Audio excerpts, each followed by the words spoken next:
Hi guys, welcome back to this channel. ഞാൻ വന്നിട്ടുള്ള വിജയ് അണ്ണൻ മുല്ലപ്പെര dam പുതിയതായിട്ട് കെട്ടാൻ പറ്റില്ല, അവിടെ അറ്റകുറ്റപ്പണികൾ നടത്തും എന്നാണ് പറഞ്ഞിട്ടുള്ളത്. പൊളിച്ച് പണിയില്ല എന്നാണ് പറഞ്ഞിട്ടുള്ളത്. കേരളത്തിന് അത് വലിയൊരു അടി തന്നെയാണ്. നമ്മുടെ വി.ഡി. സതീശനൊക്കെ പുതിയൊരു ഡാം വേണം എന്നാണ് പറഞ്ഞിട്ടുള്ളത്. വിജയ് അണ്ണൻ്റെ അടുത്ത് പറഞ്ഞിട്ടുള്ളത്. അണ്ണനാണെങ്കിൽ അവിടെ കെട്ടാൻ പറ്റില്ല, അവിടെ ഈ ഡാം പുതിയതായിട്ട് കെട്ടാൻ പറ്റില്ല, അവിടെ അറ്റകുറ്റപ്പണികൾ നടത്തിയിട്ട് ആ ഡാം പുനരുദ്ധരിപ്പിക്കാനാണ് സാധ്യത കൂടുതൽ. ഈ ഒരു അണ്ണൻ എന്തുകൊണ്ട് ഇങ്ങനെ ഒരു തീരുമാനമെടുത്തു എന്നുള്ളത് നമുക്കറിയില്ല. അണ്ണനെ അത്രയ്ക്ക് ഇഷ്ടമാണ്, എനിക്കും മറ്റുള്ള എല്ലാ ഫാൻസുകാർക്കും എല്ലാവർക്കും ഇഷ്ടമാണ് അണ്ണന്.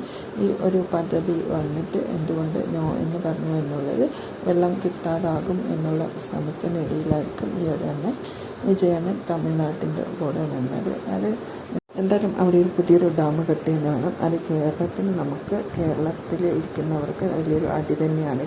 അപ്പോൾ ഈ വിജയണ്ണൻ്റെ തീരുമാനങ്ങൾ മുന്നോട്ടേക്ക് പോകട്ടെ.